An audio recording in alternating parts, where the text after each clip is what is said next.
Hello, good morning. Isang mapagpalang umaga po sa bawat isa sa atin. Nandito sa punto na ito para luwalhatiin natin ang Diyos. At sama tayo sa pananalangin at ganoon din ang pakinggan natin ang kanyang mga aral sa makatuwing bagay ang Ebanghelyo na siya pinaka-pagkain ng ating mga kaluluwa. Meron po tayong sitas ayon po sa Ebanghelyo ni Apostol San Juan, Evangelista, sa Kapitulo 3, versikulo 22 hanggang sa 36. Ang sabi, ganito, pagkatapos ng mga bagay nito, nagsiparoon si Jesus at ang kanyang mga alagad sa lupay ng Huliya. At doon ay tumira siya na kasama nila at bumabautismo. At bumabautismo rin naman si Juan sa ilog na malapit sa salim, sapagkat may maraming tubig. At sila'y nagsiparoon at nangabautismuhan. Sapagkat hindi pa pinapasok sa bilangguan si Juan. Nagkaroon nga ng isang pagkikipagtalo mga alagad ni Juan sa isang Hudyo tungkol sa paglilinis. At sila'y naparoon kay Juan at sa kanila'y sinabi, Rabi, yung kasama mo sa nakuparoon ng Jordan na binigyan mong patutunan, ito siya'y bumabautismo. At ang lahat ng mga tao ay nagsiparoon sa kanya. Sumagot si Juan at sinabi, hindi makatatanggap ng anuman ang isang tao malibang ito'y ipagkaloob sa kanya mula sa langit. Ngayon, kung pakalalan natin ang sitwasyon ganito po, yung mga tumanggap ng bautismo ni Juan doon sa ilog ng Jordan, nakasaksi ng pagtotoo ng bautismuhan din ang ating dakilang Panginoon.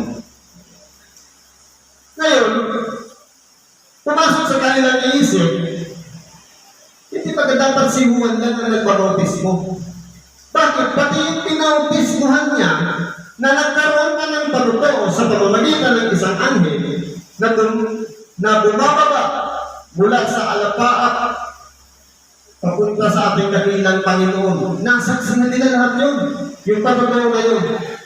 Pero, bakit nagkaroon sila ng mga pagtatalo tungkol sa bautismo na ipinagkakaloob naman? Kung bakit nagkaroon na kasi ng dalawang grupo. Yung grupo ni Juan Bautista, o Bautisador, at grupo ng ating dakilang Panginoon. Kaya, nagkaroon na mga pagtatalo yung mga alagad ni Juan doon sa Hudyo.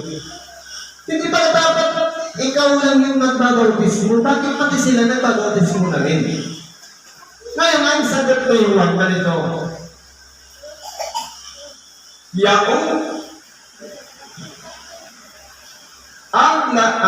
Ganito sabi, hindi makatatanggap ng anuman ang isang tao maliban ito'y ipagkaloob sa kanya mula sa langit.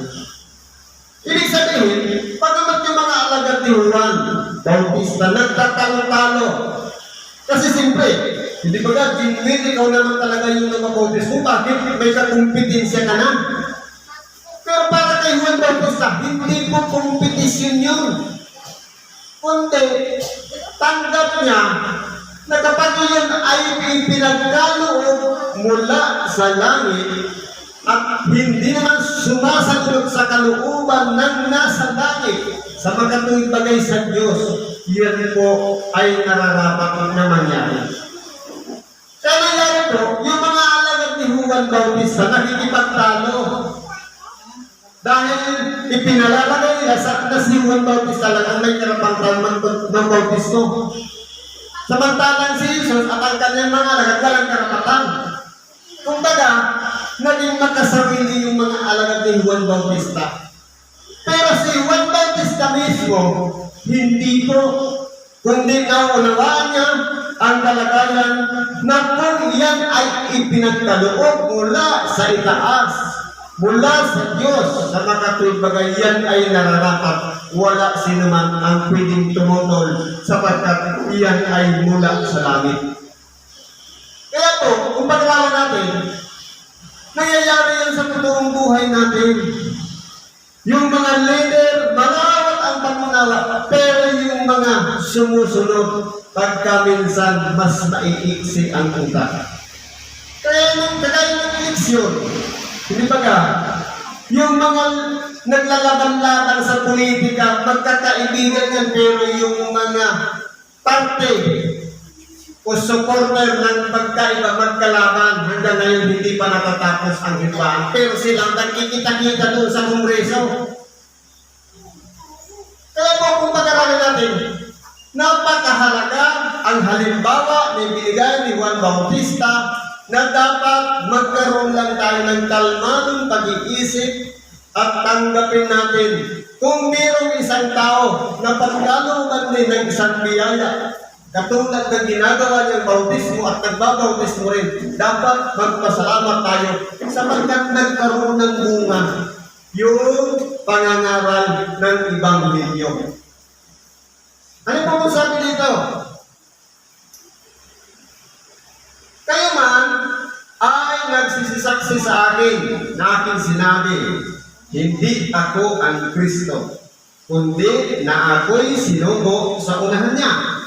E pinaliwanag ni Juan Bautista na bagamat siya'y sinugo sa unahan, ibig sabihin ahead, mas matanda siya doon sa ating dakilang Panginoon. Pero ibinababa niya pa rin ang kanyang sarili na hindi siya ang Kristo.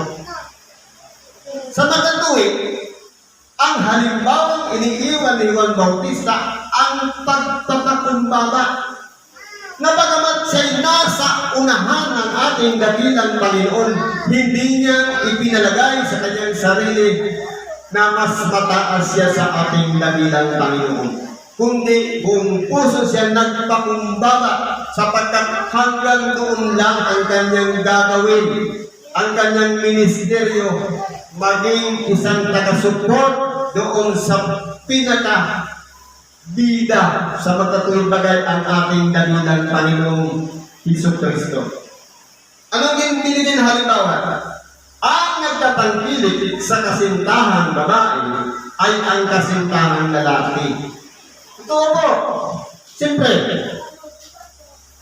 sino ba yung kinakasama? Halimbawa, lalaki, babae. Sino yung kasama niya? Yung nagtatangkilik. Ang nagtatangkilik doon sa asawa, kasintahan ng babae, walang iba yung kasintahan ng lalaki. Kasi sila ang magkapartner. Pero, dapat ang kaibigan ng kasintahan lalaki. Kaibigan lang ng kasintahan lalaki. Halimbawa, abay. Hindi naman pwedeng ipantay ng abay ang kanyang sarili na katulad ng pakikitubo ng asawang unang kasintahang lalaki doon sa kasintahang babae. Inabay ka lang kahit naging karelasyon mo pa yung babae, siya yung pinapakasalan, ibig sabihin, mas matimbang yung lalaki, abay kaya dito ka lang sa mababa. Ganyan po ang ibinigay na halimbawa ni Juan Bautista. Kumbaga, kahit nakikita niya na ang ginagawa ng ating dakilang Panginoon ay kapurihan ng Ama para luwalhati ng Diyos, masaya na siya, satisfied na si Juan Bautista sa kanyang nakikita na nagpapatuloy na ng ministeryo ang ating dakilang Panginoon. Kaya wala po siyang karapatan tumutol, kundi sang-ayunan na lang ang pangyayari dahil iyan ay itinagda ng Diyos na siya'y magbabautismo para sa pagsisisi, pero ang ating dakilang Panginoon hindi pa nga niya nakikita. Sabi niya, siya'y magbabautismo sa inyo sa Espiritu Santo at apoy. Magkaiba po ng kalagayan ang bautismong ipinagkakaloob nila. Ang mahalaga po dyan, kahit nagbabautismo si Juan Bautista at nagbabautismo rin ang ating dakilang Panginoon, bagamat hindi po ating dakilang Panginoon nagbabautismo, kundi yung kanyang mga alagad ay sinasang-ayunan ni Juan Bautista sapagkat hindi naman magkakontradict ang kanilang ginagawa.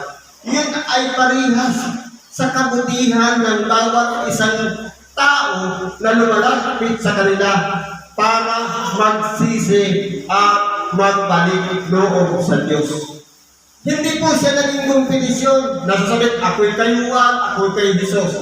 Kundi, kung ano yung ginagawa ni Juan Bautista, ang tao nagsisipag-sisi, lumalapit sa Diyos. Ganun din ang ating dakilang Panginoon. Ipinagkakalog niya naman yung bautismo ng Espiritu Santo sa mga tao, sa magkapit, magkasama po sila na gumagawa sang-ayon sa kalooban ng Diyos. Paano sila magiging magkalaban? Pero yung kanilang mga alagad, na nagipagtalo na sa mga Hudyo, parang ang naisip nila, hindi ba kinupya ka lang? Ikaw ang iba yung original na nagbautismo, pagkatapos nagbabautismo rin sila. Hindi po ganun dapat. Kundi, nauunawaan ni Juan Bautista na kaya siya nagbabautismo, tanda ng pagsisisi. Ang ating dakilang Panginoon, nagbabautismo naman ng Espiritu Santo at apoy. Sa kalagayan pa lang, sinabi kanila, kahit sandalyas, hindi karapat-dapat na magbitbit. Ibig sabihin, ibinababa ng gusto ni Juan Bautista ang kanyang kalagayan na kumbaga wala pa sa katiting ng kapangyarihan sumasakay sa ating dakilang Panginoong Hesus Kristo. Ano bang paliwanag ni Juan Bautista? Siya ay kinakailangan dumakilat.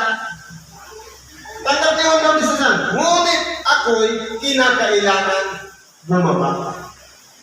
Kinakailangan dakilain ang aming dakilang Panginoon at si Juan Bautista na ay magpakumbaba. Dahil tanggap niya na yung magiging sitwasyon niya. Ang naging papel niya lang, maging nandun siya sa unahan ng mukha ng ating dakilang Panginoon. Kumbaga, bago dumating yung bisita, ikaw yung taga-invite. Hanggang doon lang tapos na yung misyon. Tapos na yung tungkulin. Pero ang ating dakilang Panginoon, ito na yung pinakabida. Kaya walang kakayahan o karapatan yung supporting actor para mas sumikat pa dun sa actor. Ang sabi pa yung ganito, ang nanggagaling sa itaas ay sumasa ibabaw sa lahat. Ang galing sa lupa ay tagalupa niya. At ang ukol sa lupa ay sinasalita niya. At ang nanggaling sa langit ay sumasa ibabaw sa lahat. Kanya po kasi naunawaan kasi ni Juan Bautista na siya mula lang sa lupa. Pero ang ating dakilang Panginoon, napagkikilala niya na siya'y nasa langit mula noon, hindi pa siya ipinapanganak. Dahil Espiritu Santo mismo ang nagpapatuto para sa Kanya, para siya'y mangaral at ipakilala ng lubusan ng ating dakilang Panginoon, para ang tao'y bago pa mangaral ang ating dakilang Panginoon ay magsipagsisi na. Ang mga taluktot ay tutuloy, ang mga bakok-bako ay papatagin. Kumbaga yun ang trabaho niya. I-prepare ang mga tao, lalong-lalo na makapagsisi ng pagkakasala bago tanggapin ang Ebanghelyo. Sa mga tuwid, proseso po yan. Katulad natin. Halimbawa, yung mga naunang nagpahayag, sila yung nasa kalagayan ni Juan Bautista na kumbaga, para maging mataba ang lupa, maging karapat-dapat na tumanggap ng Ebanghelyo o ng binhi sa makatuwing bagay, ito'y magkaroon ng ugat at sumibol, kinakailangan i-prepare muna yung lupa. Yan ba ay wala bang mga damo na papatay doon sa binhing ilalagay? Kinakailangan yan po ay isa sa ayos, ito-cultivate ng sa ganoon, nakaprepare yung lupa. Hindi ba sa totoong buhay ganyan ang ginagawa natin? Bago tayo nagtatanim, para mabuhay yung itatanim natin, ipiprepare natin. Ganyan po ang ginawa ni Juan Bautista. Parang panangaral ng ating dakilang Panginoon, walang sagagal na tanggapin natin ang Ebanghelyo. Kaya kung tayo po, may mga pagkakasala pa na nangyariyan sa ating mga puso, wala pong buwang ang Ebanghelyo para yan ay sumibol sa ating mga puso at baguhin ang ating pagkatao. Sapagkat naririyan pa yung dati nating mga pagkakasala. Yung dati natin mga paglabag o hindi pagsunod sa kalooban ng Diyos. Ano pa po sabi dito? At kaniyang nakita at narinig ay siyang pinatutuhanan niya at walang taong tumatanggap ng kanyang patuto. Tingnan mo nga naman nangyari. Na kahit na nagpapatuto na si Juan Bautista, na kumbaga, nakikilala niya ang ating dakilang Panginoon. Nagpapanuto siya patungkol sa ating dakilang Panginoon, pero hindi ko katanggap-tanggap sa kanila. Sapagkat ang palagay ng mga sumusunod kay Juan Bautista, siya ang pinakabida. Pero nalalaman ni Juan Bautista, meron pang nakasunod sa kanya na mas mataas sa kanya. Pero yung mga tao na nagapaligid Juan Bautista, ayaw tanggapin yung kanyang ipinapangaral. O kaya mga sinasabi niya sa mga tao na kinakailangan niyang bumaba at ang ating dakilang Panginoon kinakailangan naman itaas. Ang tumatanggap ng kanyang pagtotoo ay naglagay dito ng kanyang tatak na ang Diyos ay totoo. Meron din pala namang tumanggap. Sapagkat ang sinugo ng Diyos ay nagsasalita ng mga salita ng Diyos. Sapagkat hindi pa ibinibigay ang Espiritu sa pamamagitan ng sukat. Kaya pag-aralan po natin, dito sa ibabaw ng sanglibutan, ang mula sa Diyos, nagpapahayag ng mga salita ng Diyos. Pero po dito sa tao, may qualification. Hindi ka magiging isang driver kung hindi ka muna mag-exam, hindi ka mag-trade test, o hindi ka muna makapag-medical. Pero po, sa pagiging preacher, wala pong qualification. Depende po sa kaloob ng Espiritu Santo. Kaya kung pag-aralan po natin, balikan natin yung mga alagad ng ating dakilang Panginoon. Bakit siya nagpili ng mga mangingisda? Mga walang pinag-aaralan. Tinutuya pa nga dahil ang ating dakilang Panginoon, hindi rin nakapag-aaral. Pero nangangaral siya ng kaharian ng Diyos. Sa mga tuwing, ang pangangaral ng Ebanghelyo o ang sinugo mula sa Diyos ay nangangaral ng salita ng Diyos. Kung tayo'y sugo ng Diyos ang ipangangaral natin, walang iba ang kaluwalhatian ng Diyos. Si Kristo ang dapat ipinapangaral natin. Hindi ko batayan na desyo grade 1 lang naabot mo o grade 4 o anumang grado, sapagkat yan ay pangsanglibutan lamang. Pero yung kaloob ng Espiritu Santo, kapag nasumpungan sa ating puso na malinis at karapat-dapat ang Ebanghelyo, dadalisayin tayo niya sa pamamagitan ng apoy upang sa ganun maging puro para ang pangangaral natin nakabatay lahat sa banal na kasulatan at hindi nagmumula sa sarili nating mga kanta. Sa mga tuwing, nangangaral tayo sapagkat ito ang pinakamahalaga, ang makapagligtas tayo ng mga kaluluwa na nag-aabang sa atin sa oras ng pagsamba. Ano kaya ang mapapakinabangan ng mga sasamba kung hindi natin sasabihin ang mga salitang mula sa Diyos? Kaya po, hindi ba tayo yung grado o natapos, kundi ano ang pakikinabangin ng mga makikinig ng Ebanghelyo. Para may bitbit siya pag-uwi sa kanyang tahanan, maibahagi naman sa kanyang mga anak na ganito pala anak ng ating narinig.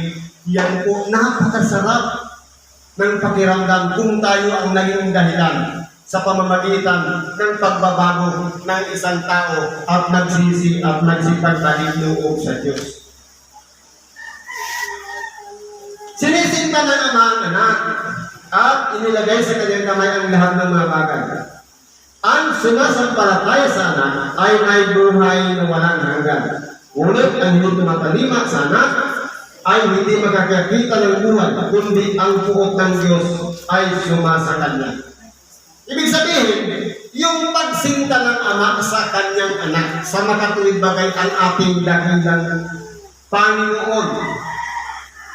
Kaya inilagay niya sa kanyang bugtong na anak ang lahat ng bagay. Ngayon, tayo naman mga tao, tayo yung mananampalataya. Tayo yung mga nananalig. Ano po ba yung pagsampalataya? Ang pagsampalataya ay ang pananalig sa mga bagay na hindi pa nakikita. Sa makatuwid, paniniwala na may kalakip na pag-asa. Ngayon, ang sabi, ang sumasampalataya sa anak. Tanungin po natin ang ating mga sarili, sumasampalataya ba tayo sa anak? Kung tayo sumasampalataya sa anak, may nakahanda rito, buhay na walang hanggan. Pero, meron na tayong pagsampalataya. Kulang naman sa gawa. Ang mangyayari po yan, sabi dito, ang hindi tumatalima o sumusunod sa anak. Kahit sabihin, naniniwala ako kay Kristo. Totoo. Sabi, ikaw ay sumasampalataya na ang Diyos ay iisa. Mabuti ang iyong ginagawa. Ang mga demonyo man ay nagsisampalataya. Kung ang pananampalataya lang ng pagbabatayan sa bibig, oh, I believe in God, I believe in Christ. Naniniwala ako sa Diyos, naniniwala ako kay Kristo. Pero hindi sumusunod yung pagtalima sa lahat ng sinabi ng ating dakilang Panginoon. Bagamat tayo mananampalataya, may puot na nakaumang doon sa hulihan. Kaya po, kinakailangan, para malaman natin na tumatalima tayo, ingat na ingat tayo sa ating mga ginagawa. Kapag halimbawa, nagkamali tayo ng sinabi sa ating kapwa, bawiin agad natin, sorry, hindi agad tayo disiplinsa. Kung tayo man po ay tumatalima sa mga ipinangaral ng ating dakilang Panginoon, dapat ang lahat ng bagay ay may limitasyon na.